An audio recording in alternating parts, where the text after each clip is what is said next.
البنك الإسلامي للتنمية، البنك الإفريقي للتنمية، البنك العربي للتنمية في إفريقيا، البنك الأوروبي للاستثمار، زيدوا كاين الهيئة العربية للإنماء والاستثمار الزراعي، البنك المغاربي للاستثمار. نمد لكم مثال فقط. البنك الإسلامي للتنمية الجزائر تملك فيه 3%، بفروعه تملك فيه 7% ولا 8%، ولا استثمار دخل إلى الجزائر،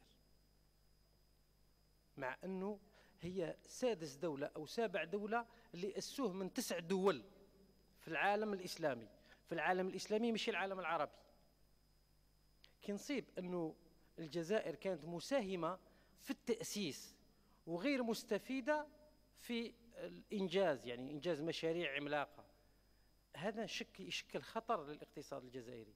نعرف أنه انغلاق الإدارة ما يخليش الاستثمار الأجنبي يدخل إلى الجزائر. انغلاق الإدارة يولي طارد للاستثمار. الأستاذ تير ذكر الآن أنه ما في ولا واحد يدخل. أنا نقول لكم فيه العديد من الناس اللي حابة تدخل. كنت في تونس أول امبارح مشارك في مؤتمر إفريقي، كان لقاء خاص مع المدير العام للمؤسسة الإسلامية لضمان الاستثمار وائتمان الصادرات. قال لي عندي 9 سنوات وأنا أراسل للجزائر ولا رد، ولا رد. 9 سنين. تخيلوا أنه خلاص. وكاين في العالم العربي والعالم الإسلامي والعالم كامل كاين لوبيات اقتصادية. اللوبي الاقتصادي هو اللي يحول الأموال التي تستثمر في الدول إلى مكان معين. كنا استقبلنا الأسبوع الماضي أو قبله رئيس تركيا بوفد رجال أعمال. الوفد كان فيه تقريبا 25 رجل أعمال، يعني 25 شركة، هو فيه 63 تقريبا كامل. 25 رجل أعمال، آخر رجل أعمال فيهم يملك 10 مليار دولار. كي نقولوا 10 مليار دولار لو نحصل 1 أو 2% نقدروا نخدموا بها 7000 شخص. 7000 شخص. الآن الصين تبحث على متنفس، تركيا تبحث على متنفس، ألمانيا تبحث على متنفس، بريطانيا شاهدنا أول ملتقى بريطانيا إفريقيا تبحث على متنفس لأنها خرجت من الاتحاد الأوروبي، تبحث على علاقات تبادل ثنائي. وكانوا الوفد الجزائري اللي شاركوا، كان المركز العربي الإفريقي للاستثمار والتطوير كان شارك في هذا المؤتمر بعضوين. تخيلوا أنه لما التقاوا بمسؤولين هناك يقول لهم فتحوا لنا الفضاء به يكون تبادل تفاضلي بيننا وبينكم مثل الاتحاد الأوروبي، خلوا الاتفاقية مثلها. احنا نقولوا أنه الجزائر تملك كل الإمكانات، تملك كل الخبرات، لكن لا تملك الجدية في جذب الاستثمار. احنا نبحث على الجدية، نبحث على الصرامة في تطبيق القوانين. احنا عندنا المستثمرين يجوا للجزائر يطوفوا كل الجزائر ويمشيوا. احنا ننظموا كل سنة، المركز العربي الإفريقي ينظم كل سنة ملتقى إفريقي للاستثمار والتجارة. وفقنا ربي أنه جبنا في سنة 2015 الهيئة العربية للإنماء والاستثمار الزراعي اللي كانت راغبة به تستثمر في الجزائر 500 مليون دولار. لكن للأسف الشديد 500 مليون دولار بين ولايتي الواد وغرداية، والدراسة موجودة عند الوزير الأول وعند وزير الفلاحة وعند وزير المالية، ما دخل منها ولا فلس. مع أنه هذه الهيئة الجزائر تساهم فيها ومستثمرة في كل الدول العربية إلا الجزائر. إلا الجزائر. لما سألت لماذا، يقول لي المدير العام اللي كنا جبناه مرتين ودرنا له حتى لقاءات مع الوزير الأول لأنه صاب بيروقراطية حتى في لقائه مع الوزير الأول، كان ذاك الوقت سلال. لما التقاه قال، يعني الوزير الأول استقبله خلاص هو المفتاح. لما خرج من عنده قال لي أمين ما فهمتش وين الخلل.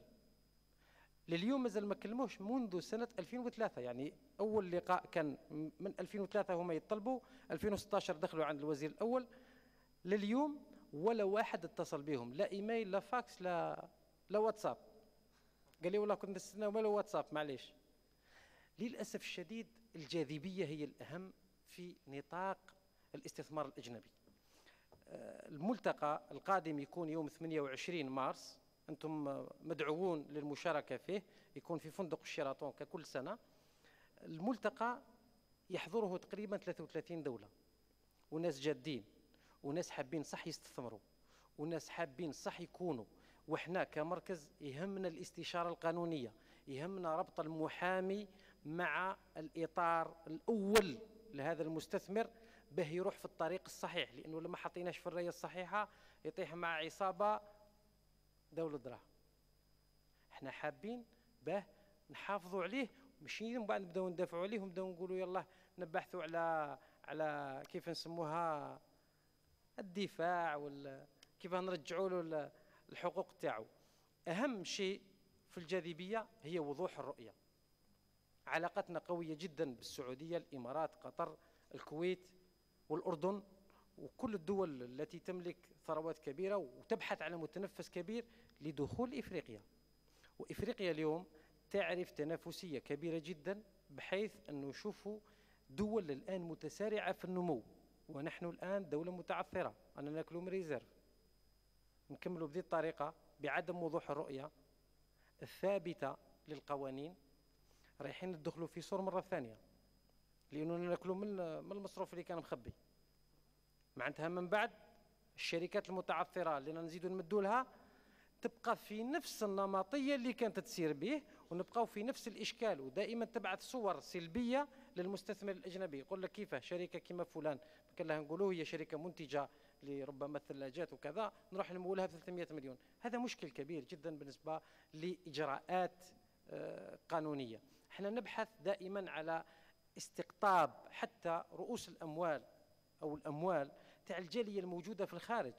الجالية الموجودة في الخارج فيه العديد من أبنائنا ومن إخواننا من يملكون ملايير الدولارات، ملايير الدولارات، لكن يفضل به ما يدخلش للجزائر. يقول لك أنا عندي مليار دولار ولا مليارين دولار، ما نقدرش ندخل للجزائر، لأني إذا دخلت للجزائر راح ندخل في واحد المتاهة، يولي عندي السكر ولا طونسيون وكذا. لماذا؟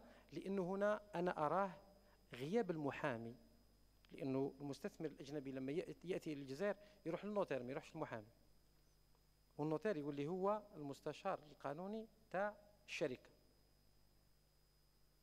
أغلب لي نوتير يحوس به يمضي العقد وخلاص، لكن فيه بعض الموثقين اللي يفضل أنه يضبط أمره في البداية ويسني عقد مع الشركة به يكون مستشار قانوني.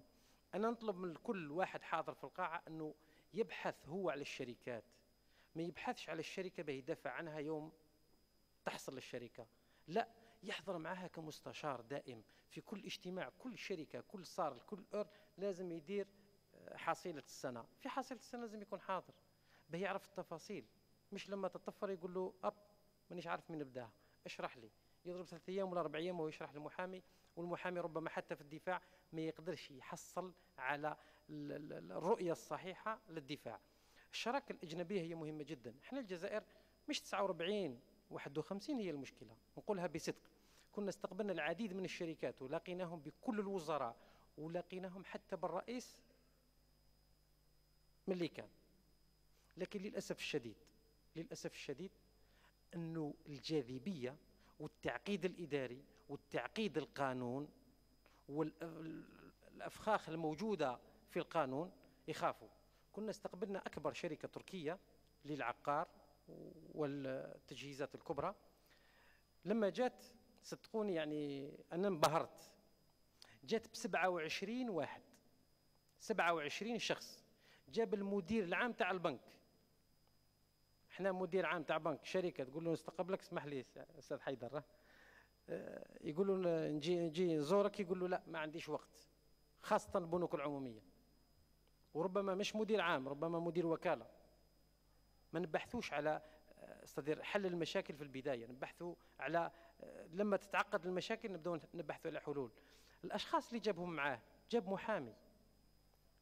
ليش جاب محامي؟ باش يدرس الأمور القانونية للجزائر، لأنه هو ما يعرفش الجزائر. جاب مسؤول ضريبي وجاب مستشار ضريبي. المسؤول الضريبي يخدم في الدولة في تركيا. تشوف أنه مام لما تلاقى بالمدير العام لوندي، كي قلت له نجيب لك كاع جروب، قال لي لا جيب لي 5 ولا 6. المدير العام قال لي لا، ندخلوا كاع ولا ما كاش، ما عندهمش قاعة، نكروا فندق، احنا خلصوه.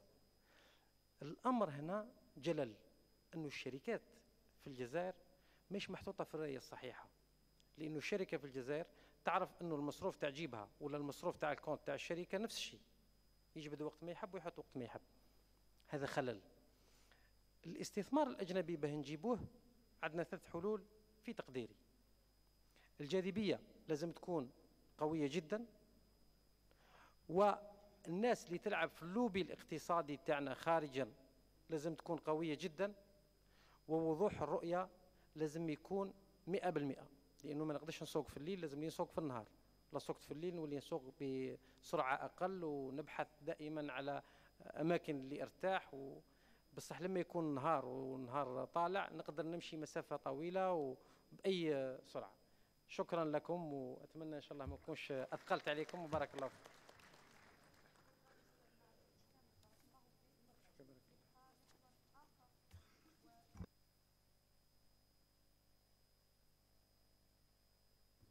Oui, excusez-moi. مساهمة قانون المنافسة في حماية الاستثمار، دور مجلس المنافسة، الأستاذ جلالي سليماني، عضو دائم بمجلس المناقشة. Et donc, il reste un thème: apport du droit de la concurrence dans la protection des investissements, rôle du Conseil de la concurrence, présenté par M. Jilali Slimani, membre permanent du Conseil de l'investissement. À vous. De la concurrence, qu'est-ce que j'ai dit? L'investissement, pardon, de la concurrence. Bien, je vous remercie, madame. قبل كل شيء نعتذر على التدخل باللغة الفرنسية كزملائي، مادام فيه مصطلحات تقنية اللي ما نجمش.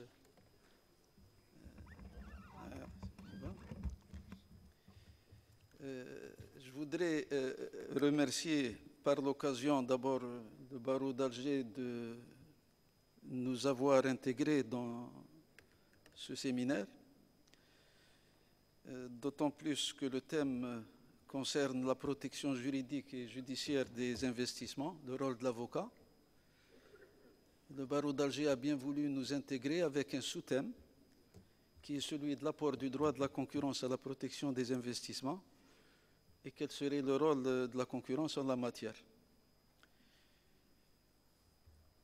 Je vais vous présenter mon exposé à travers l'architecture suivante. Un bref rappel de ce que couvre le droit de la concurrence, toujours en rapport à l'investissement. Quels seraient les points de convergence ou d'intersection entre le droit de la concurrence et la protection des investissements? Ensuite, quelles seraient les garanties octroyées aujourd'hui par le Conseil de la concurrence de par les textes qui nous régissent? Quelles seraient donc les garanties octroyées par le Conseil de la concurrence à l'investisseur? En quatrième partie, je vous ferai part de quelques amendements que nous avons trouvés essentiels à introduire auprès des pouvoirs publics à l'ordonnance qui nous régit, la 0303 du 19 juillet 2003 relatif à la concurrence. Et enfin, les principales conclusions.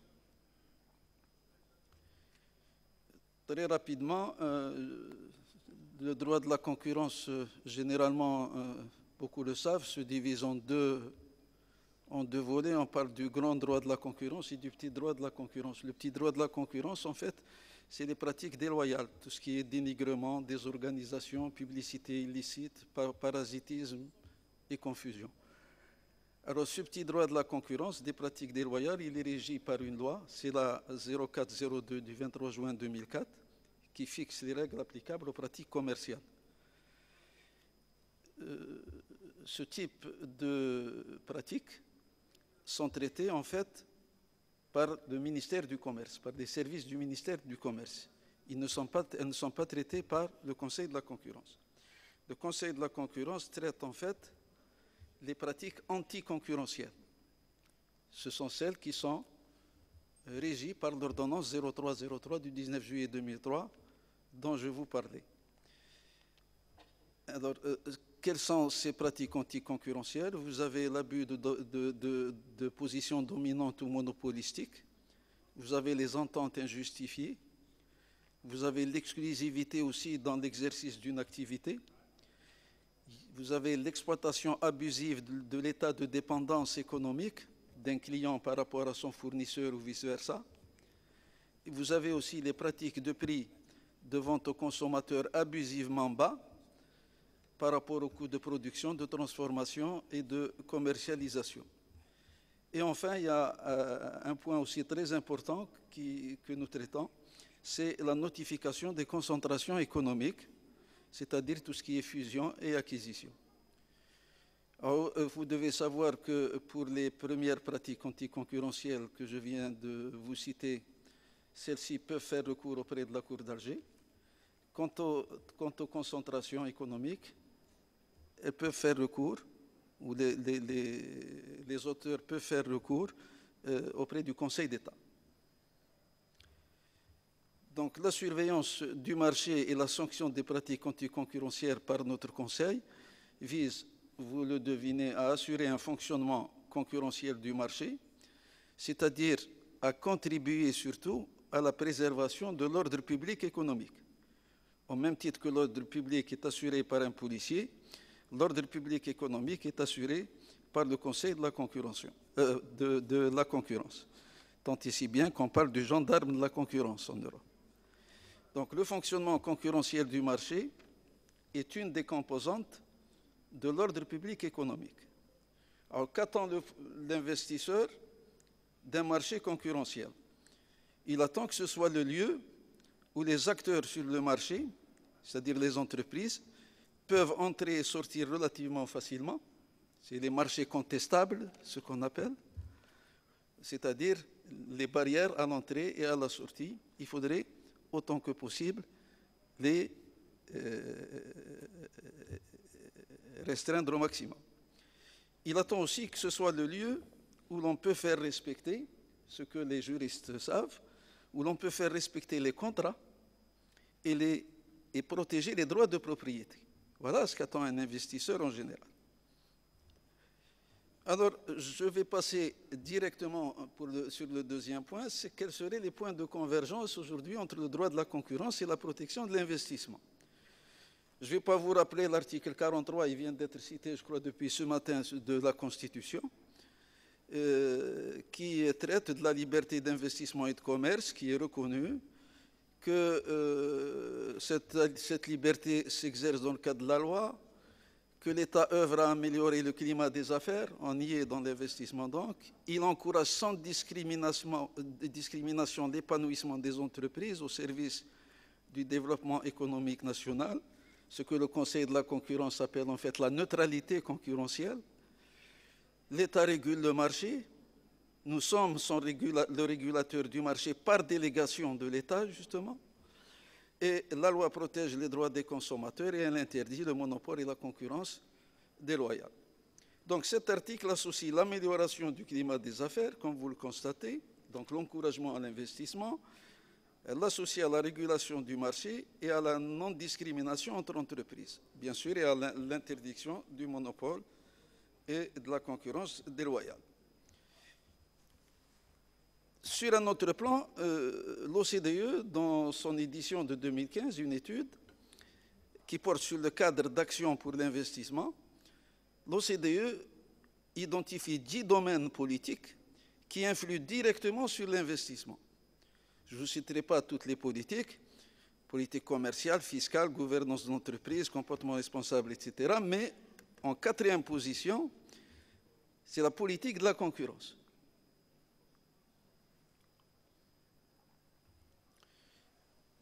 La politique de la concurrence, pourquoi? Parce que l'exercice d'une véritable concurrence est essentiel afin que s'instaure un environnement dynamique pour l'activité des entreprises dans lequel celles-ci sont prêtes à prendre des risques et à investir. Un environnement concurrentiel qui encourage en fait la prise de risques et partant bien sûr l'investissement. Un environnement concurrentiel aussi qui est propice à la confiance des investisseurs et de ce fait donc à l'investissement. D'où la nécessité d'un droit de la concurrence solide, structuré et une autorité de la concurrence efficace qui est appelée à faire appliquer ce droit. Alors si nous revenons à la pratique maintenant, vous savez que dans l'investissement, il y a 2 phases dans l'acte d'investir, que ce soit la 1609, d'ailleurs elle en parle, puisque les avantages sont donnés en termes d'avantages fiscaux tant au niveau de la phase réalisation qu'au niveau de la phase exploitation. Donc il y a deux phases dans l'acte d'investir, c'est la réalisation et l'exploitation. La relation entre le droit de la concurrence et le droit des investissements n'est pas si évidente que cela, ni forcément directe. En fait, elle est indirecte. C'est une relation qui se manifeste en fait à l'aval du processus de réalisation de l'investissement, c'est-à-dire lorsque le projet se transforme en une entreprise. C'est la phase de mise en exploitation.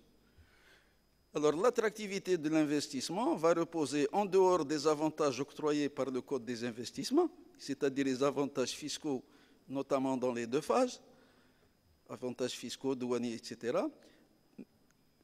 va reposer aussi sur la qualité de l'environnement économique et commercial que l'investisseur va espérer trouver une fois son projet mis en exploitation. Et c'est à ce niveau que vont intervenir trois facteurs d'accompagnement: la politique de la concurrence, le droit de la concurrence et l'autorité de la concurrence.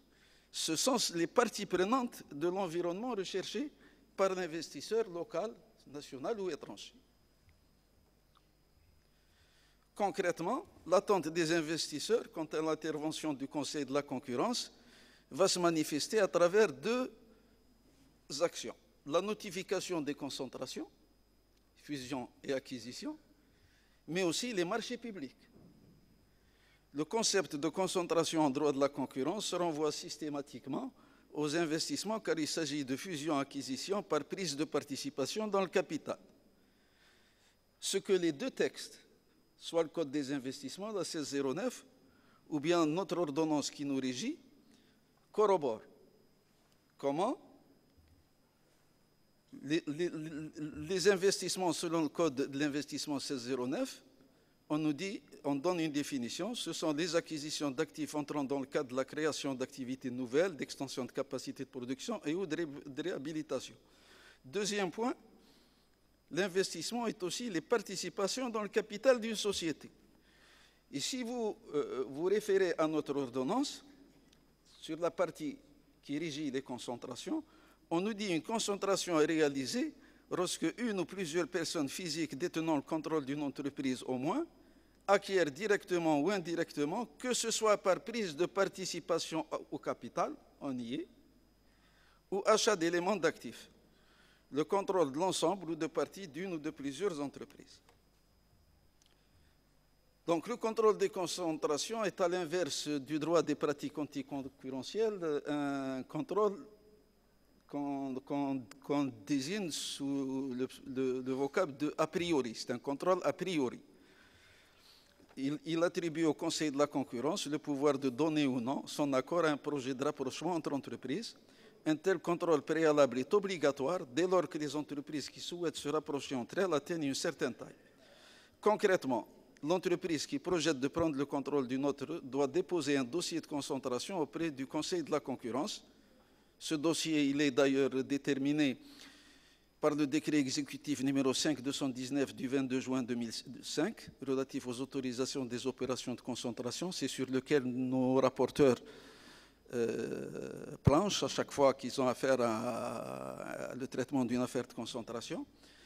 Ce dossier comporte principalement une analyse en fait des effets économiques de l'opération projetée. En substance, le contrôle des concentrations tend à vérifier au préalable que la prise de contrôle d'une entreprise par une autre ne générera pas un niveau de part de marché tel que le nouvel ensemble qui en résulte menacerait le jeu normal de la concurrence. En pratique, les décisions refusant de donner un accord pour une concentration sont rares, que ce soit en Europe ou chez nous. Nous avions eu 5 concentrations à traiter depuis que nous exerçons. Plus fréquentes sont les décisions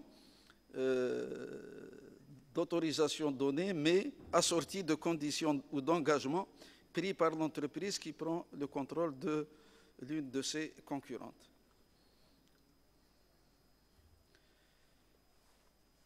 Alors là, une compétence particulière est demandée au Conseil de la concurrence pour traiter des affaires de concentration. Pourquoi? Parce que accepter une concentration sans discernement peut conduire à encourager une position dominante pouvant se traduire par la constitution d'un monopole ou d'un oligopole. Donc c'est une analyse très fine que nos rapporteurs font avant de présenter le dossier au collège qui, lui aussi, fait un deuxième tamisage pour vérifier que nous n'allons pas autoriser une concentration qui pourrait se transformer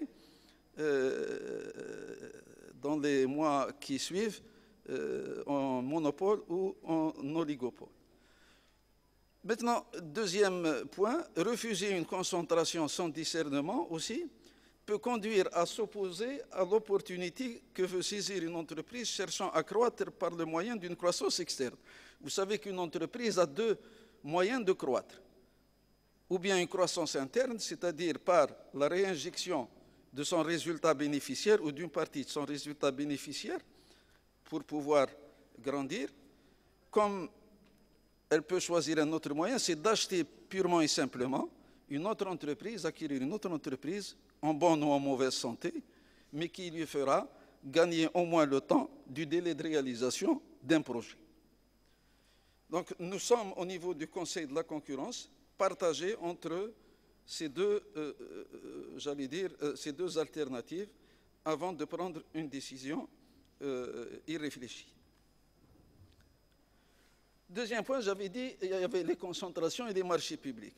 Alors l'investisseur, une fois son projet mis en exploitation, cherchera à le rentabiliser, bien sûr. C'est ce qu'on appelle le retour sur investissement. Cela ne peut pas se réaliser sans un plan de charge. Or, le plan de charge pour un pays en développement tel que l'Algérie, il est prélevé d'où? Il est à prélever essentiellement de la commande publique.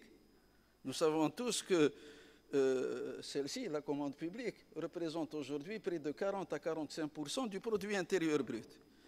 De la même manière, donc, les principes d'équité et d'efficacité de la concurrence doivent sous-tendre les modes d'approvisionnement du secteur public en biens et services. Pour rassurer les investisseurs, il faut donc recourir à des procédures d'appel public à la concurrence, reposant sur des règles transparentes et non discriminatoires pour retenir bien sûr les meilleurs fournisseurs et toute forme de soumission concertée dont a parlé l'un des intervenants, je crois que c'est M. Ter. Voilà, M. Ter, une soumission concertée doit être détectée et bien sûr sanctionnée.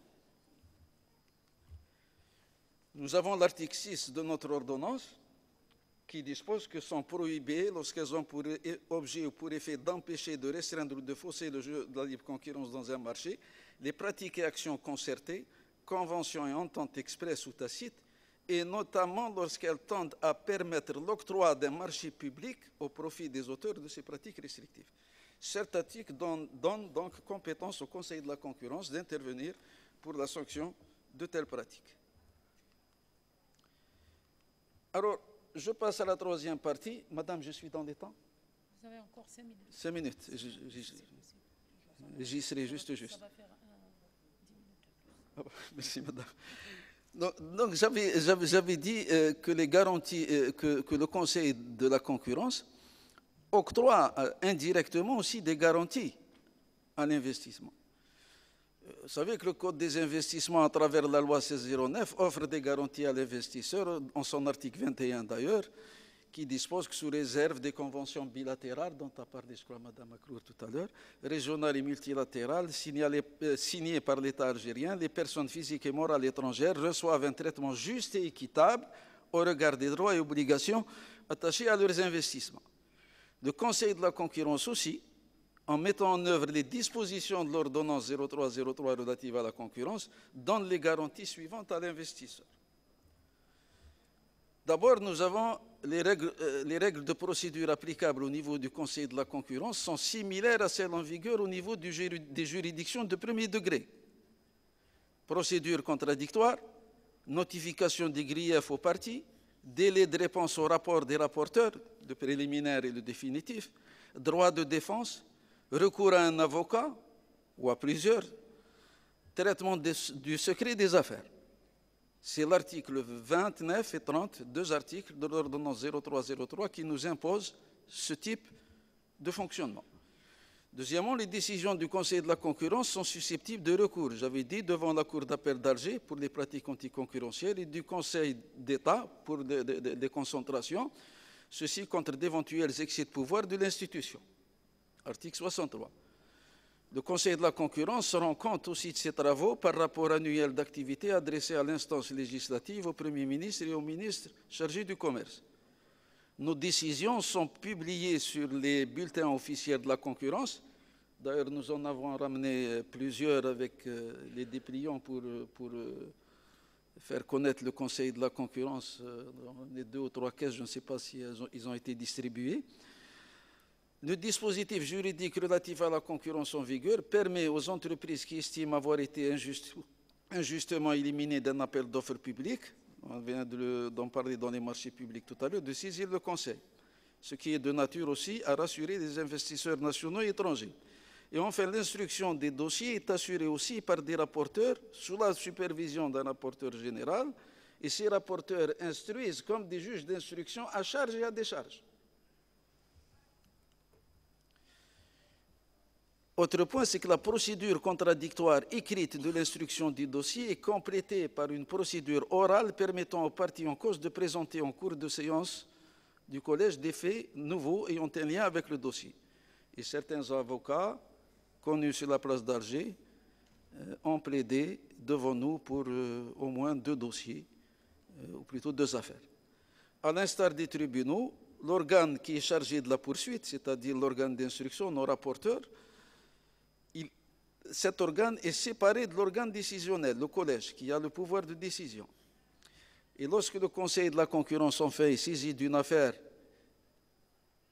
qui relève d'une autorité de régulation sectorielle, telle que la RPT, le Conseil transmet une copie de ce dossier à l'autorité